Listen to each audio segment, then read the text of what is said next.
Hello friends, welcome to my YouTube channel large animal vet. आज हम बात करेंगे बकरियों में होने वाले सुअर माउथ के बारे में, यानी कि कॉन्टेजियस एक्थाइमा के बारे में। तो कॉन्टेजियस एक्थाइमा एक वायरल डिसीज़ है और उसको ज़्यादातर बकरियों में पाया जाता है। इसके अलावा वो शीप में भी होता है। तो कॉन्टेजियस एक्थाइमा या सुअर माउथ या स्कैबी माउथ या फिर मावा भी जिसे कहते हैं, तो ये एक वायरल डिसीज़ है जो कि पैरापॉक्स वायरस से होता है। तो इसके बारे में आज हम विस्तार से जानेंगे कि ये डिसीज़ कैसे होता है, एक दूसरे में फैलने वाला डिसीज़ है या नहीं है, यानी कि कॉन्टेजियस डिसीज़ है या नहीं है। इसके अलावा इसका जूनोटिक इम्पोर्टेंस है या नहीं है। इसके बाद हम देखेंगे कि इसके ट्रीटमेंट के बारे में हम क्या कर सकते हैं। और लक्षण जो है तो वो तो लक्षण भी आपको हम बताएंगे, लेकिन जो लक्षण होते हैं वो तो अपनी आंखों के सामने ही होते हैं। सीधा दिखाई देता है कि ये कॉन्टेजियस एक्थाइमा का केस है, या फिर जिसे हम सोर माउथ, स्कैबी माउथ या मावा के नाम से भी जानते हैं। तो जानेंगे अभी हम, मैं एक्चुअल केस आपको दिखाऊंगा।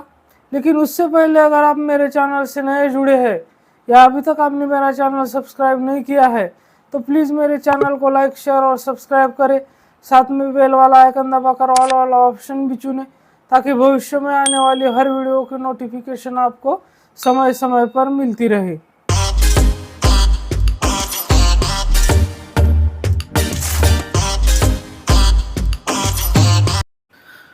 तो जैसे कि आप ये बकरी स्क्रीन पर देख रहे हैं, तो इसे जो डिसीज़ है तो वो सुअर माउथ या स्कैबी माउथ या कॉन्टेजियस एक्थाइमा या जो मावा जिसे हम कहते हैं, तो वो यही बीमारी है।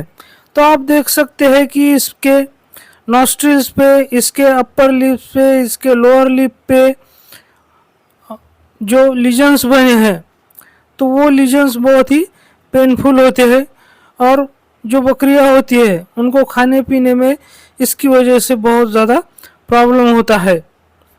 तो ये एक वायरल डिसीज़ है, जैसे कि मैंने पहले भी आपको बताया कि एक पैरापॉक्स वायरस से ये होती है।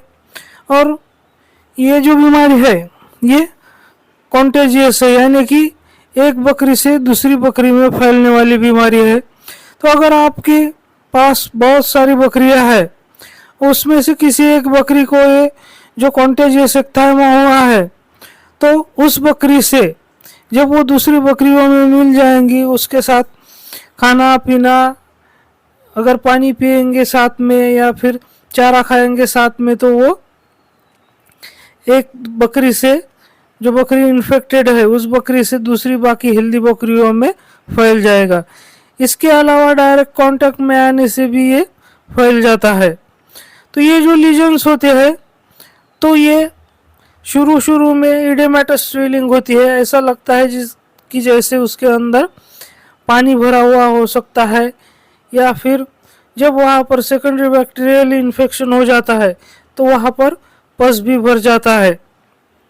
तो वो बहुत ज़्यादा पेनफुल होता है और बकरियाँ कम्प्लीटली, उसका जो खाना पीना है वो बंद हो जाता है और उसका वजन घटने लगता है। तो ऐसे केसेस में हमें जल्दी से जल्दी ट्रीटमेंट करने की ज़रूरत होती है। लेकिन एक बात यहाँ पर आपको और भी ध्यान में रखनी है कि ये कॉन्टेजियस डिसीज़ तो है ही, साथ में इसका जूनोटिक इम्पोर्टेंस भी है, यानी कि ये बकरियों से ह्यूमन में भी होता है, इंसानों में भी फैलता है। तो जब भी आप इसको कुछ दवाई लगाते हैं या ऐसी बकरियों को आप हैंडल करते हैं, तो उस वक्त आपको ग्लोव्स पहनना बहुत ज़्यादा ज़रूरी होता है, वरना ये आपके हाथों पर भी बहुत पेनफुल लीजन्स बन जाएंगे, जैसे कि इस बकरी के मुंह पर बने हुए हैं। तो ऐसी सिचुएशन में अगर हम इसके सिम्टम्स की बात करें, तो शुरू में जब, क्योंकि ये वायरल इन्फेक्शन है, तो टेम्परेचर जो होता है वो हाई होता है और ये जो लीजन्स होते हैं ये साफ हमें दिखाई पड़ते हैं।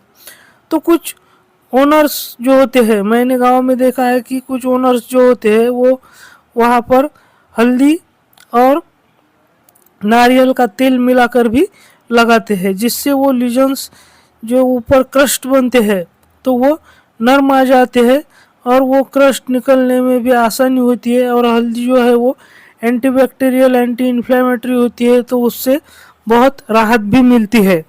इसके अलावा कुछ जो पशुपालक होते हैं वो जो नीम के पत्ते होते हैं उसको तोड़कर पानी में उबालकर उसके पानी से उसका मुंह साफ करते हैं।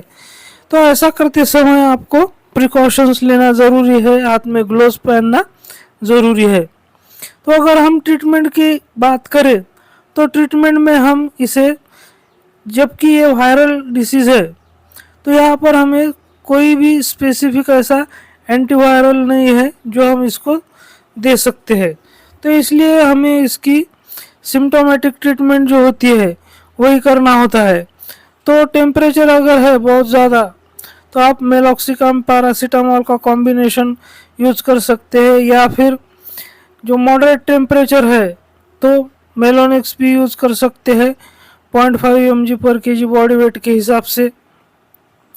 इसके अलावा अगर हम एंटीबायोटिक की बात करें तो एंटीबायोटिक में जैसे कि फ्लूरोक्विनोलोन ग्रुप होता है तो उसमें एंडोफ्लॉक्सेसिन आप 7.5 mg पर kg बॉडी वेट के हिसाब से इंट्रामस्कुलर 3 से 5 दिन तक दे सकते हैं।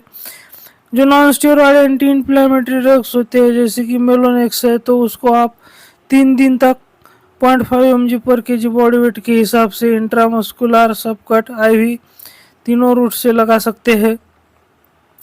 इसके अलावा जो बोरैक्स ग्लिसरीन आता है तो जैसे कि आप स्क्रीन पर देख रहे हैं तो बोरैक्स ग्लिसरीन का भी आप उसमें उपयोग कर सकते हैं। इसके अलावा अगर यहाँ पर बहुत बार क्या होता है कि जो लीजन्स होते हैं उसमें मैगॉट्स पड़ जाते हैं, तो मैगॉट्स अगर पड़ गए हैं या फिर मैगॉट्स नहीं पड़ने चाहिए तो इसके लिए आप आइवरमेक्टिन का भी यहाँ पर यूज़ कर सकते हैं। तो आइवरमेक्टिन जो होता है वो 50 kg बॉडी वेट के लिए 1 ml सब कट होता है, तो उस हिसाब से अगर 25 किलो कोई बकरी है तो वहाँ पर आप हाफ ml आइवरमेक्टिन सब कट लगा सकते हैं। और वायरल डिसीजेस में पशु की जो इम्यूनिटी होती है वो कॉम्प्रोमाइज़ हो जाती है, तो वहाँ पर आप एस्कॉर्बिक एसिड इंजेक्शन का भी यूज कर सकते हैं।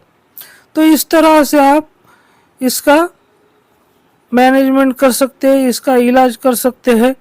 और मैगॉट के लिए और दूसरा आप जो ऑइंटमेंट या स्प्रे के रूप में आता है जैसे कि लोरेक्सिन आता है या फिर डीमैग आता है तो उसका भी आप उपयोग कर सकते हैं। तो इस तरह से अगर आप ट्रीटमेंट करेंगे तो आपकी जो बकरियां है वो जल्दी से ठीक हो जाएगी।